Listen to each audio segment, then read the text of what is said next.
Good afternoon, Sarah here, aka the Business Fixer. So today we are doing a bit of year-end reflection and trying to align it in readiness for 2025 success. Because after all, we have now hit December. We are in the last month of the year and it is a good time to sit back and reflect. So why should we actually reflect? Because one of the key things that I really think about is businesses will often look at their goals. So often, for example, New Year's is an ideal opportunity to think about goals that you want to set for the year ahead. But I actually think you need to do some reflection on the previous year and take a step back, because ultimately it's not just about an exercise in nostalgia, but it's a strategic tool that, particularly in your business, it helps you understand your journey, identify patterns, and actually really prepare for the future. So why does it matter? Well, first of all, I think it's really important you recognize challenges that you've overcome in the last year. We all know that every business faces hurdles, from unexpected market shifts to operational inefficiencies. If we look at the past year, there's been a lot of change in terms of our economy. We've had things like the budget. We have had things like Trump winning the American election. These can all have actually knock-on effects, but we also then need to look more closer to home and looking at the challenges that you really have overcome. Then to actually then from there you can start to see, okay, where are some of the challenges that you might still have a few question marks, identify those areas for improvement, because ultimately you're not going to have resolved every single challenge that you've had. And if you do a thorough review of the year, you can expose those reoccurring issues or inefficiencies that you know that need addressing, that can prevent your future roadblocks. Okay, one of the key things, and I talk about this frequently when I'm talking about those goals, and I talked about in the challenge last week what your short-term, mid-term, long-term goals are, right? And about the fact that when you hit those goals and the mini steps that you're taking to hit them, to celebrate the wins. So whether it's achieving your financial targets, whether it's launching a successful service or retaining key clients, celebrating those accomplishments not only boosts morale, but it fosters a sense of achievement within your team and you as a business owner, because we're often looking at where things are going wrong, but when we look at where things are going right, it helps motivate us for the future. And also by doing this reflection, you can refine your goals in readiness for next year, that you can then put into the context of your business growth plan. Okay, and you can then also set those actionable goals to make sure that they are in alignment with your long-term vision and ambitions. So the next question is, how do we then reflect effectively? What are the things that we need to be looking at? Well, the first thing is you need to be reviewing your metrics and data. So, if you've got key performance indicators, make sure that you have looked at those. Are they in alignment with your business goals? And ultimately, have you hit those key performance indicators? So look at things like your financial reports, your client retention rates, the outcome of particular projects. Then this is where, when I talk about knowing your numbers, this goes deeper than just literally knowing what your revenue and your profit is. Because if you can really analyze the data, you will have a really good feel as to where you are. So for example, compare your numbers to where you were last year. That's where things like comparing your turnover and profit, that is a good indicator. But it's also look at, have you been tracking your numbers in terms of new clients, in terms of new inquiries? This is where the data is really, really crucial.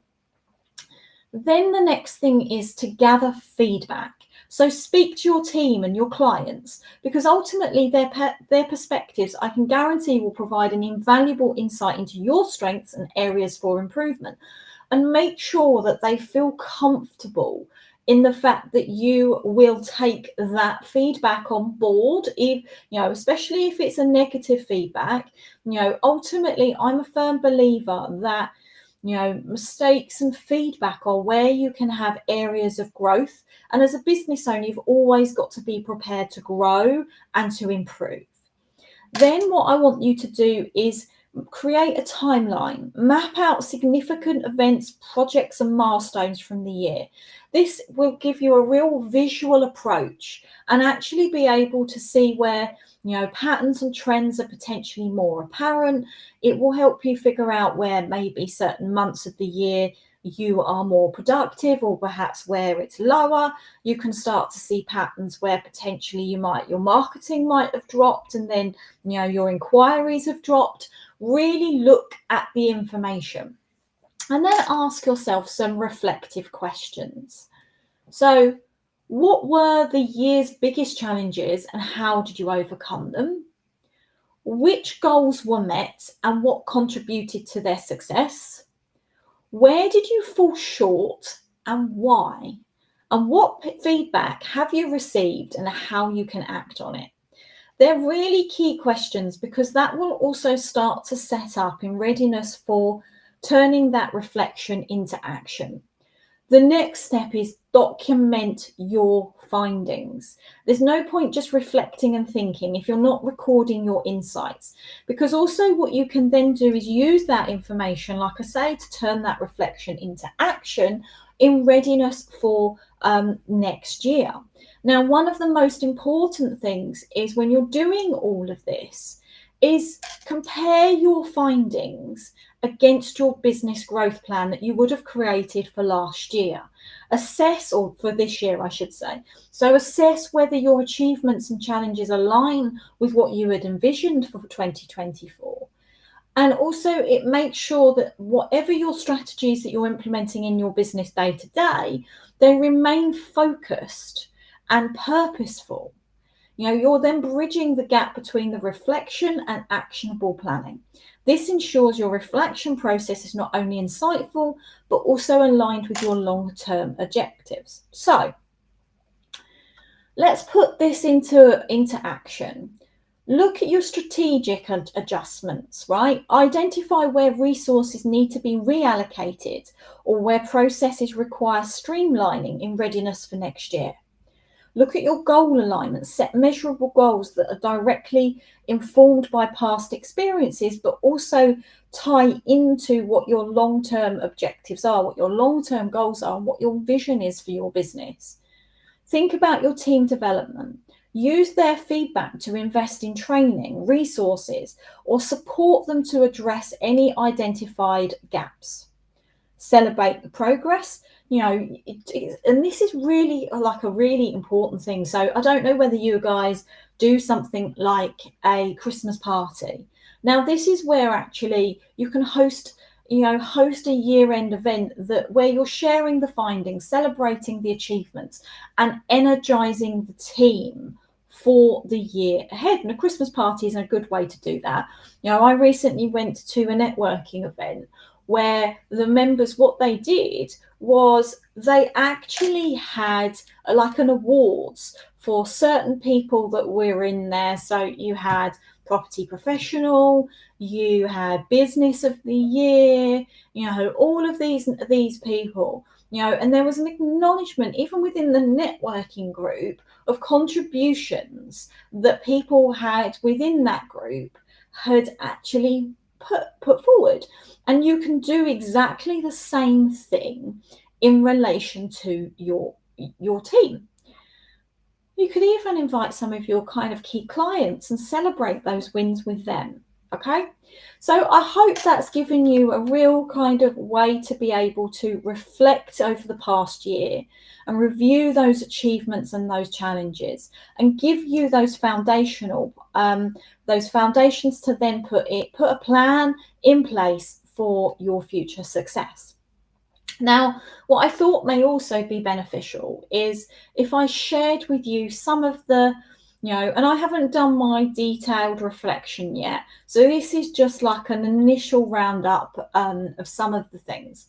So this year, particularly the start of the year, for me was a challenging time because I had spent a period of time where I didn't have a set base. I didn't have a home. I was literally going from my parents to my friends.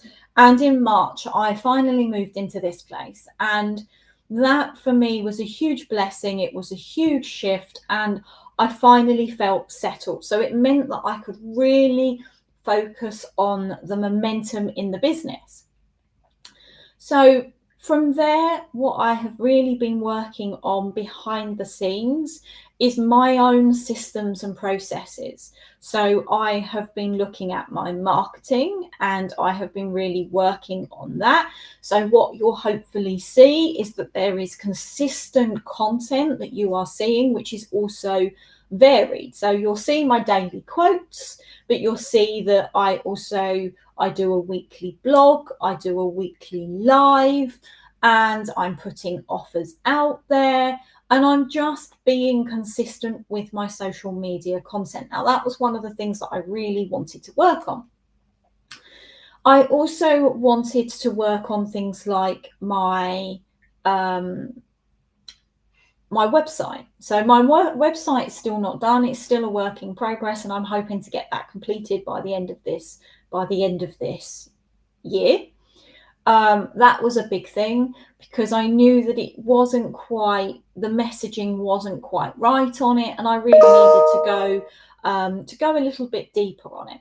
So that's another project. I've also been looking at how I can improve the client delivery side. So I now have a portal, which is where my clients can gain access to their documents, where they can message me, where I put any of the coaching notes. That's also a key asset.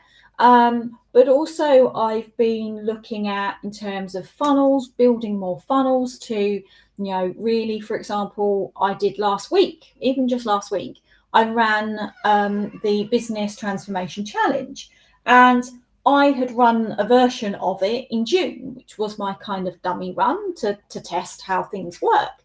And that's something that going forward is going to be run on a regular basis, especially as I've had some fantastic feedback on it. So there are lots of different things that I have been working on.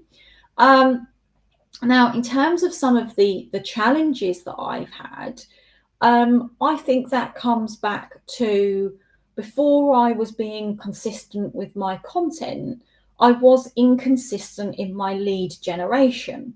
So now that I'm more consistent and I've got other tools, so for example, I'm using a tool in relation to my LinkedIn and connecting with new people, etc. That is something that has improved my lead generation. Running the challenge has improved my lead generation. I've been running meta ads on and off throughout the year, but again, the consistency. So for me, my biggest challenge is ensuring consistency and follow through. So what I'm really working hard on is making sure all of my systems and processes are connected. I do it for my clients, and I'm good at doing it for my clients. But one of the things that I often see with business owners, particularly, say, for example, the trades, they're brilliant at building, at plumbing, and they always make their home the last priority. And what I had done is I've been focused so much on ensuring that my clients were moving forward that I hadn't spent enough time actually working on my own business. And that has been a real shift and a challenge. So, this really hopefully will give you some things where, and this is just literally without me sitting and doing that process that I've just shared with you, in terms of looking at my metrics, speaking to my clients, documenting my findings. These are just literally things that I'm kind of thinking about as I'm talking to you. So I hope that you've had some benefit from today. Please do spend some time reflecting over 2024. Look at those wins, look at those challenges you've overcome, and look at the things that you need to work on for the year ahead. Now, if you would like to put a business growth strategy into place where you've done your reflections and now you kind of want help in putting that plan to really make sure that 2025 is your best year yet, then what I really would love to do is I would love you to actually sit down with you and really work on putting that plan into place. And I'm offering what I call a business MOT. So this is something that's a little bit new. I have done it on and off over the years, but it's a different format. And we'll literally go through your business with a fine-tooth comb. We'll go through those findings and we will put a plan into place for you to be able to hit the ground running in 2025. If this is something you would be interested in taking part in, then all I want you to do is put in the comments the word MOT, and I will reach out to you and we can set up a meeting and have a chat. So thanks guys for listening. Have a great rest of your day and I will see you all again.